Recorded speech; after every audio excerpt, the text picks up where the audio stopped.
काल 28 जानेवारी 2026 रोजी महाराष्ट्रातील एका प्रगल्भ विकास पुरुष अशा बड्या नेत्याचा विमान अपघातामध्ये मृत्यू झाला.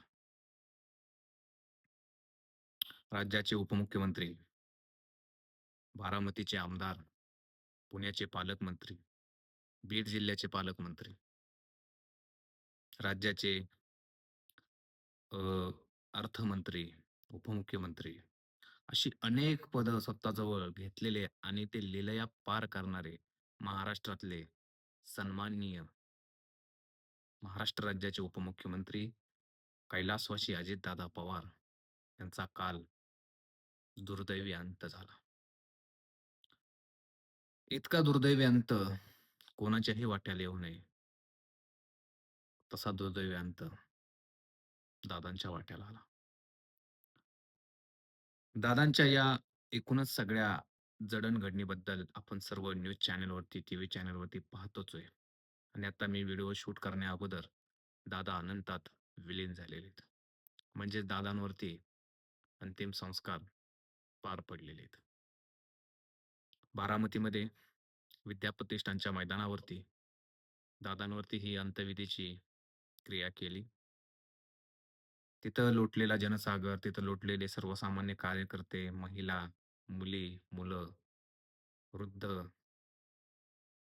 सर्व जाती धर्मातील लोक यावरून एकच समजत होतं की दादांचं काही व्यक्तिमत्व होतं. पण मित्रांनो, प्रत्येक गोष्टीला एक वळण असतं. आणि आज आज मितीला महाराष्ट्राच्या राजकारणात काय घडतंय आणि कसं-कसं घडतंय हे जर तुम्ही पाहिलं, तर नक्कीच दादांच्या या अपघातावरती संशय व्यक्त होताना दिसतोय. खरं तर दादांच्या या मृत्यूचं राजकारण करायचं की नाही करायचं, हा शेवटी ज्याचा त्याचा वैयक्तिक भाग. पण दादांसारखा एक मोठा नेता आज आपल्या सर्वांना सोडून गेलाय, तोही एका विमान अपघातामध्ये. तेही बारामतीजवळ त्यांच्या विमानतळाला लँड होईल 5च मिनिटं राहिले असताना, हा कसा विषय झाला? याच्यामध्ये 5 लोकं गेलेली आहेत आणि दादांबद्दल बोलताना प्रत्येकाचं मन घेवरतंयच. पण मित्रांनो, शेवटी दादा एक पब्लिक फिगर होते. एक महाराष्ट्रातलं खूप मोठं नाव होतं दादांचं. त्याच्यामुळं दादांचा हा घात होता की अपघात होता, यावरती प्रत्येकालाच पडलेला एक प्रश्न आहे. मित्रांनो, खरं तर पवार साहेबांना असं विचारल्यावरती पवार साहेबांनी एका क्षणाचाही विलंब न करता असं डायरेक्ट सांगितलं की हा केवळ निव्वळ अपघातच आहे. याच्यात कुठलेही राजकारण कोणीही करू नये. खरं तर पवार साहेब हे असं का बोलले याचं कोडं उलगडना झालंय. कारण एवढी घाई करायची काहीही गरज नव्हती साहेबांना सुद्धा. पहिल्यांदा त्याची चौकशी होऊ द्या. चौकशीतून काही गोष्टी समोर येऊ द्या. तो ब्लॅक जो बॉक्स असतो, तो बाहेर पडू द्या. त्याच्यामधून जो पायलट होता त्यानं काय शेवटी काहीतरी तो बोललेलाच असतो. दादांचं काहीतरी बोलणं झालेलं असतं. त्यांच्या सोबतच्या लोकांचं काहीतरी बोलणं हे समोर त्यांच्या मृत्यू दिसल्यानंतर त्यांची काय प्रतिक्रिया होती? काय वाटत होतं त्यांना त्यावेळेस? हे सगळं त्या ब्लॅक बॉक्समधून समजतं. शेवटी मेडिकॉल त्यांनी दिला होता की नव्हता दिला, या सगळ्या गोष्टींची चौकशी आणि तीच समजणार होतं. परंतु साहेबांनी मला वाटतं इतक्या लवकर स्टेटमेंट देणं की हा निव्वळ अपघात आहे आणि याच्यामध्ये राजकारण करू नये किंवा याच्यामध्ये कुठलंही राजकारण नसेल-बिसेल हा नंतरचा भाग. पण दादांसारखा एखादा उमदा नेता ज्याला काडीचंही व्यसन नाही, जो 24/7 लोकांमध्ये मिसळलेला असतो.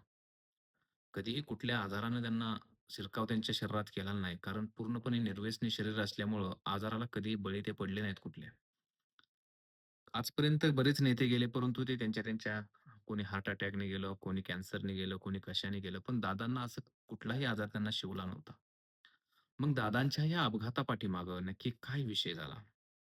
हेही समजून घेणं गरजेचं आहे मित्रांनो.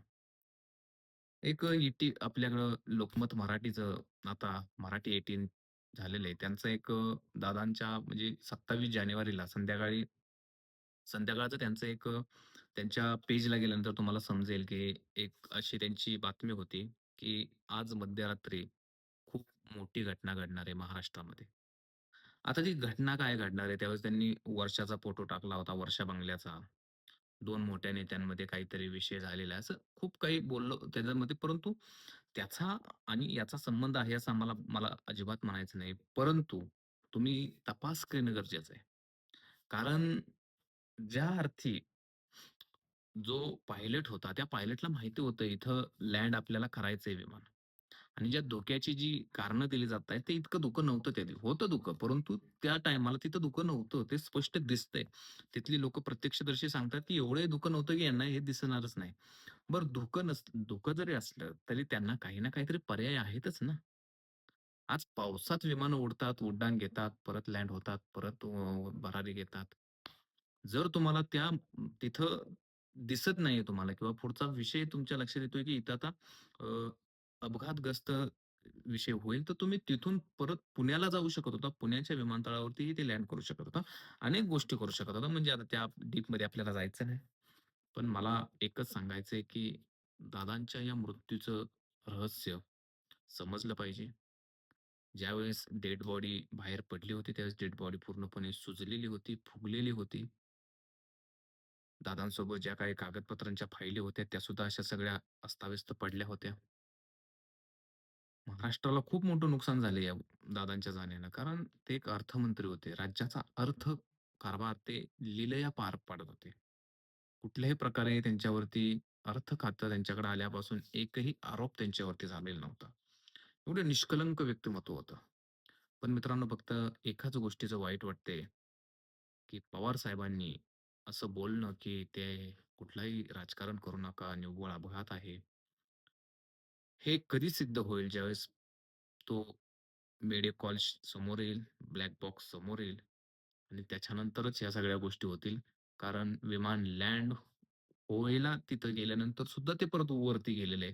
परत फिरून येताना ते जाग्यावरती फिरलेले आणि एका कोपऱ्यात जाऊन आदळलेले आहे. मग स्फोट झालेला आहे आणि स्फोट झाल्यानंतर या सगळ्यांचा दुर्दैवी अंत झालेला आहे.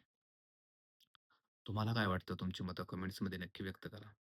असेच माहितीपूर्ण व्हिडिओ पाहण्यासाठी आपलं चॅनेल सबस्क्राईब करा. धन्यवाद.